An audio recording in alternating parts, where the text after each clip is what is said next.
Thank you. Thank you very much. It's a great honor. Thank you very much for it.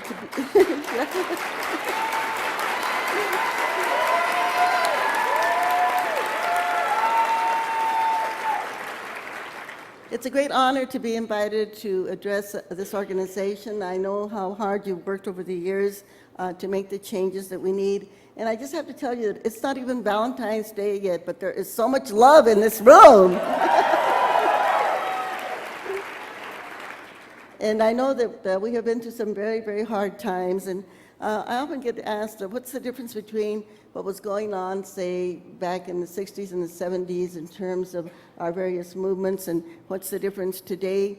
And my answer is that I think that the right wing and the conservatives, as we saw in the video that was shown earlier, have been so organized that they have really, really had an impact on our national agenda, because they have been out there promoting their agenda, and we have had to kind of be more reactive.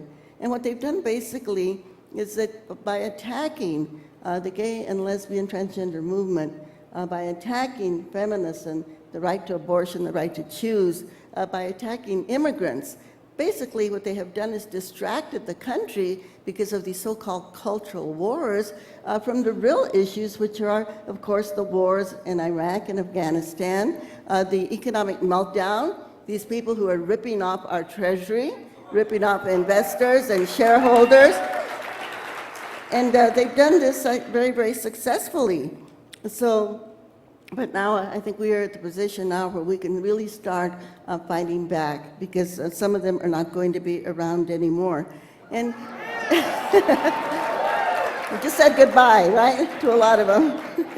And I think that we really have to, come together and come around, especially around the common issues that we have, because there are some issues out there that, of course, affect all of our different movements.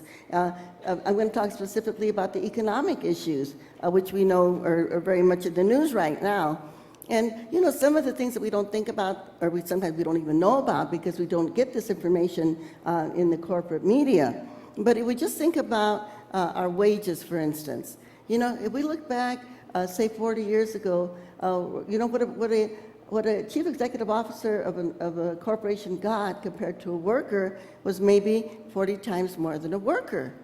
Well, today, it's almost closer to 500 more than a worker, 500 times more than what a worker gets. And if we think about what should our minimum wage be today, our minimum wage, if we think of the how gas prices have gone up and rents have gone up and food, our minimum wage should be over $25 an hour. $25 an hour, And just this evening on the news, they were just having, Obama was just having a press conference, and he was saying he was outraged because they find out that this last year that so many of these chief executive officers of these corporations actually got $20 billion, with a big B, $20 billion in bonuses. $20 billion in bonuses. And we know that a lot of that money that they got was, they were giving themselves bonuses with some of the bailout money that they were receiving. And when we think of all the people that have lost their homes, and some of these people from Merrill Lynch and Morgan Stanley said some of these CEOs were getting bonuses in salaries of $150 million. $150 million. And I was speaking to one of our Congress people when they were in the negotiations on the bailout, and they were talking to some of the bankers and talking about, okay, we need to put a cap on your salaries. And they were saying, what about $2 million a year?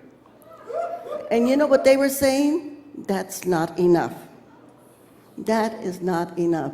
So these are some of the issues that we've all got to come together to be able to fight the progressive fight, all of us, and not separately. The other thing I think is we need to educate ourselves about each other's movements, right? Because again, we really don't get, we don't get the right information unless we go to Democracy Now! Or Nation Magazine, Mother Jones, or Progressive. We really don't get the information about other people's organizations or movements. I'm going to talk about one right now since we're talking about the economics. It came out again, Amy Goodman, I'm going to quote her. But it was just coming out in the news that some of the big organizations like Bank of America, Home Depot, AIG, which is one of the big corporate insurance companies that just got a lot of money, a lot of our tax money for the bailout, they've come out and they're actually spending tons of money to keep some legislation from being passed in the Congress. And that particular legislation is what they call the Free Choice Act for Workers. Now, some of you know what that is, and for those of you that don't know, I want to explain it to you. Basically, this is the labor movement's #1 priority. What this would do, it would give workers the right to choose a union with their signature, just by signing a card. Now, the employers say, well, no, they should have elections. But then what they do when they have elections is the employers put a lot of pressure on the workers. They call them in, one-to-one meetings, they fire a few of the leaders, and they terrify the workers so that they won't vote for the union. Now, when we think about our signature is good to get a driver's license, right? You can buy a home. You can get a passport. You know, you can get insurance with your signature. And yes, you can even get married, right? If we have the right. If we have the right, you can get married with your signature.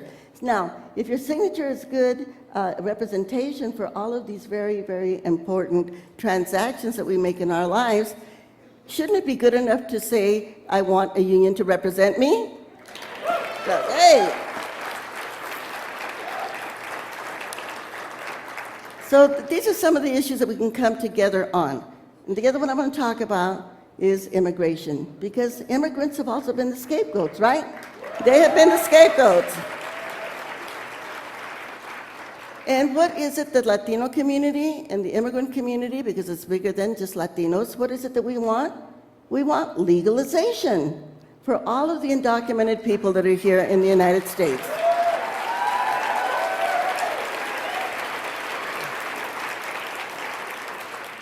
Now, why should they be legalized?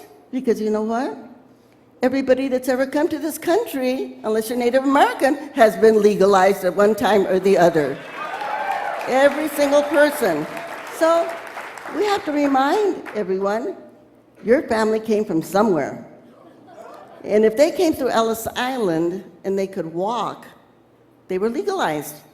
And in the 1920s, in the United States of America, we had more people who were not born in this country, more foreign-born than native-born in the United States, in our population. So when we're asking for all the people that are here now that are really, contributing with the sweat of their brow, with the work that they're doing, with their contributions that they're making to our economy, and yes, contributions to Social Security. And then what does the right wing do? They say, oh, these people, these immigrants, they're identity thefts, they're criminals. Well, all of the money that's going to the Social Security number that they are borrowing, somebody's going to get that money. They're not. And the amount of money that they're contributing is billions of dollars to the Social Security system. So we're saying legalize these workers that are here right now because they are contributing not only with their work, but financially to our system. So this is another way that our movement here can come together to put the pressure on our congresspeople and our senators, say, vote for legalization for all of our undocumented people that we have in our country, right?